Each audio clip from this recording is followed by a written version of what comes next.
Hello viewers, welcome to Wrestle Bangla BD. সবার প্রথম আমরা কথা বলবো WWE প্যানিক কলস এর বিষয়। WWE অ্যানাউন্স করেছে জন সিনাকে সে হোস্ট করবে WrestleMania 42 কে, এবং এটার পিছনে রিজন হচ্ছে যেন তাদের টিকিটটা তাড়াতাড়ি সেল হয়, মানে বেশি সেল হয়। WWE এক্সপেক্ট করেছিল জন সিনা তাদের টিকিট সেলস কে ইমপ্রুভ করবে, আর জন সিনা অ্যানাউন্স হওয়ার পর টিকিট সেলসে অমন ডিফারেন্স আমরা দেখতেছি না। প্রায় এক সপ্তাহ হয়ে গিয়েছে, আমরা কোনো ইমপ্রুভ দেখতে পারতেছি না। এত যদি প্রাইস বেশি দেওয়া হয় কে কিনবে? ওইটা দিয়ে একটা মানুষ ট্যুরে যেতে পারবে এক দেশ থেকে আরেক দেশে। এখন যে স্পিডে বিক্রি হচ্ছে আমার মনে হয় না যে এই স্পিডে যদি যায় তারা সব টিকিট বিক্রি করতে পারবে। এবং আপডেটও আমরা জানতে পেরেছিলাম আগের বছরের তুলনায় এই বছরে প্রায় 10,000 টিকিট কম এখনো বিক্রি হয়েছে। আগের বছর এই সময় 10,000 টিকিট বেশি বিক্রি হয়েছিল, এই সময় 10,000 কম বিক্রি হয়েছে। এখনো 10,000 স্টকে আছে WWE-র। WWE চায় 65 থেকে 60,000 লোক রেসলম্যানিয়াতে আসুক, বাট WWE যেই দাম রেখেছে সেল করতে পারতেছে না। এছাড়া আপনাদের বলে দেই, জন সিনাকে রেসলম্যানিয়ার জন্য প্ল্যানই করা হয়নি। মানে সে যে হোস্ট করবে এটা কি WWE অরিজিনাল প্ল্যান ছিল? অ্যান্সার হচ্ছে না।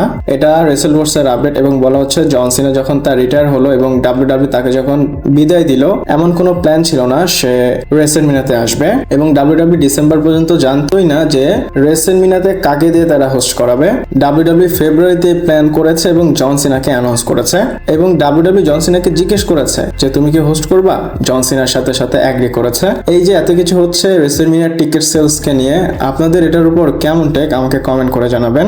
এরপর WrestleMania 42 এর বিষয়ে কথা বলবো। আর WrestleMania 42 লাস ভেগাসে একদম পৌঁছে গিয়েছে।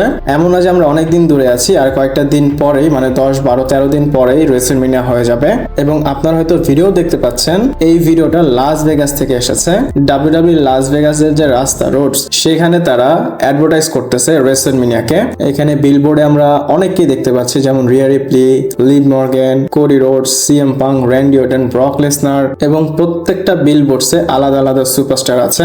আমি আগেও এরকম দেখতাম, প্রত্যেকটা WrestleMania-তে WWE এভাবে অ্যাডভার্টাইজ করে, এটা আমার কাছে খুবই ভালো লাগে। আর এটা করার কারণে পুরা WWE যে WrestleMania-টা হয় এটাকে পুরা অন্য লেভেলে নিয়ে আসে।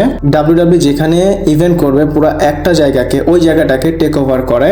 এছাড়াও WWE 2000 কত সাল এটা হবে, মানে WrestleMania 39 এবং 40-তে এত বেশি খরচ করেছিল অ্যাডভার্টাইজে, সেটা একটা আলাদা লেভেলের ছিল। প্রত্যেকটা জায়গায় তারা প্রমোশন করেছে। একটা ল্যাম্পের নিচে নাম লেখা ছিল, রাস্তায় নাম লিখিয়েছিল, বিলবোর্ডে নাম লিখিয়েছিল, ইভেন তারা ড্রোন শো, লাইটিং সবকিছু করেছিল। আমি বলবো WWE এগুলো করার জন্য এক্সপার্ট, বাট WrestleMania ম্যাচগুলো বিল করার জন্য এক্সপার্ট না। এবং স্টেজ নিয়ে কোনো আপডেট আসেনি, আসলে আমি সবার আগে আপনাদের জানাবো। এরপর আমরা কথা বলবো ড্রু ম্যাকইন্টায়ারের বিষয়। এবং ড্রু ম্যাকইন্টায়ার সামনে গিয়ে হয়তো WWE-তে বেবি ফেস হতে পারে, আর এই কথাটা ড্রু ম্যাকইন্টায়ার নিজেই বলেছে। ড্রু ম্যাকইন্টায়ার রিসেন্টলি ক্রিস ভ্যান ভ্যালেটের সাথে একটা ইন্টারভিউ দিয়েছিল। ইন্টারভিউ না, সে একটা পডকাস্টে এসেছিল, সে অনেক কিছু নিয়ে ডিসকাস করেছে। এবং ড্রু ম্যাকইন্টায়ার বলেছে, মানে সে বিশ্বাস করে ড্রু ম্যাকইন্টায়ার সামনে গিয়ে একটা বিগ বেবি ফেস রান দিবে। এখানে নর্মাল বেবি ফেস রানের কথা সে বলেনি, সে বিগ বেবি ফেসের কথা বলেছে। আর বিগ বেবি ফেস কেন হবে না? ক্রাউডরা তাকে যে সাপোর্টটা দিচ্ছে বা সাপোর্টটা দেয়, WWE উচিত আরো তাড়াতাড়ি তাকে বিগ বেবি ফেস করা। ড্রু ম্যাকইন্টায়ারের ক্যারেক্টারে আমি একটা জিনিস নোটিস করেছি, সে যখন ফেস থাকে ক্রাউডরা তখনও তাকে সাপোর্ট দেয়, সে যখন হিল থাকে তখনও তাকে সাপোর্ট দেয়। এবং ড্রু ম্যাকইন্টায়ারের সাথে কিছু সময় ধরে খুবই রং হচ্ছে, তাকে টাইটেল দিয়েও স্ক্রু করা হয়েছে জাস্ট ট্রিপল এইচ এবং কোডি রোডসের পলিটিক্স এর জন্য। এবং ড্রু ম্যাকইন্টায়ার একটা হাইপ নিয়ে এসেছিল, সে হাইপটাও চলে গেল। এখন তার যে জেকাফারের সাথে ম্যাচ, সেটাও কিন্তু আমরা ওইভাবে বিল্ড হতে দেখতে পাচ্ছি না। WWE যদি ট্রানজিশন করতে চায় হিল থেকে ফেসে, এটা তাদের জন্য পারফেক্ট একটা সিদ্ধান্ত হবে আমার কাছে মনে হয়। ড্রু ম্যাকইন্টায়ার লাস্ট কবে ফেস ছিল সেটা এখন আমার মনে আসতেছে না। আমি পার্সোনালি চাই সে ফেস হোক। আপনারা কি চান আমাকে অবশ্যই কমেন্ট করে জানাবেন। এরপর যে স্টোরিটা বলবো সেটা শুনে আপনাদের হয়তো মাথায় একটা টনক নড়তে পারে, আর এটা কিন্তু এখনের আপডেট না, এটা আগের জিনিস এখন রিভিল হয়েছে। আপনারা এটা শোনার পর হয়তো নিজেই চিন্তা করবেন যে আসলে এমনটা হতে যাচ্ছিল। বলা হচ্ছে যে ট্রিপল এইচ যখন ক্যারিয়ান ক্রসকে নিয়ে এসেছিল WWE-তে, তখন ট্রিপল এইচ চেয়েছিল ক্যারিয়ান ক্রস তাকে হারিয়ে টাইটেল জিতবে। আপনারা সঠিকই শুনতেছেন, ট্রিপল এইচ চেয়েছিল WWE আন্ডারস্পিরিটেড টাইটেলের জন্য রোমান রেইন্সকে সে বিট করবে। রোমান রেইন্স, ড্রু ম্যাকইন্টায়ার এবং ক্যারিয়ান ক্রসের একটা ট্রিপল থ্রেট ম্যাচ করতে চেয়েছিল WrestleMania-তে, এবং এই ম্যাচে ভিক্টরি পাবে ক্যারিয়ান ক্রস আর বিট করবে রোমান রেইন্সকে সে। এরপর ট্রিপল এইচ এটাও চেয়েছিল রোমান রেইন্সকে রিন্সকে এই ফিউড থেকে সরিয়ে ট্রিপল থ্রেট ম্যাচ থেকে সরিয়ে ফিউড করাবে ক্যারিয়ান ক্রস এবং ড্রু ম্যাকিন্টায়ারের, এবং সেই ম্যাচে ড্রু ম্যাকিন্টায়ার ক্যারিয়ান ক্রসকে বিট করে নতুন WWE আন্ডারস্পিটেড চ্যাম্পিয়ন হবে, এবং তারপরে সেথ এবং কোডি রোডসের সাথে ড্রু ম্যাকিন্টায়ারের ফিউড করাতো। মানে মিলিয়ে জিলিয়ে অরিজিনাল যে টাইমলাইন ছিল ট্রিপল এইচ এর, সেটা ছিল রোমান রেন্স রেসলম্যানিয়াতে হারবে, চ্যাম্পিয়ন হবে ক্যারিয়ান ক্রস হেরে চ্যাম্পিয়ন হবে ড্রু ম্যাকিন্টায়ার, এবং ড্রু ম্যাকিন্টায়ার হেরে হয় সেথ রলিন্স না হয় কোডি রোডস চ্যাম্পিয়ন হবে। এখানে আমি বলবো যেটা হয়েছে মানে আমরা যেটা দেখে এসেছি সেটাই ঠিক, এমনটা করলে হয়তো স্টোরি অন্যরকমই হতে পারতো। এবং এই প্ল্যানটা কিন্তু রোমান রেন্স এবং পল হেমেনের জন্য স্ক্র্যাপ করা হয়েছে। ওই সময় ভিন্স ম্যাকম্যান স্টিল কন্ট্রোলে ছিল, এর জন্য এই প্ল্যানটা স্ক্র্যাপ করা হয়েছে। আপনাদের জানা উচিত 2022 থেকেই ট্রিপল এইচ চেয়েছিল রোমান রেন্সের থেকে সব টাইটেল নিয়ে নেবে। পল হেমেন এবং রোমান রেন্সের জোর জবরদস্তি এবং তাদের পাওয়ারের জন্যই এত দূর রোমান রেন্স আসতে পেরেছিল। দেখেন ট্রিপল এইচ রোমান রেন্সকে এতটাই মানে অপছন্দ করে ক্যারিয়ান ক্রসকে দিয়ে তাকে হারাতে চেয়েছিল। এটা তো আগের একটা আপডেট যেটা হতে পারতো, বাট এটার উপর আপনাদের কেমন টেক আমাকে কমেন্ট করে জানাবেন। এরপর যে আপডেটটা বলবো এটা ব্রক লেসনারকে নিয়ে, এবং আপনারা যদি হেডফোন দিয়ে শুনে থাকেন হেডফোনটার সাউন্ড বাড়ান, এবং ফোনে যদি শুনে থাকেন ফোনের সাউন্ডটাও বাড়ান। এটা খুবই সিরিয়াস একটা আপডেট।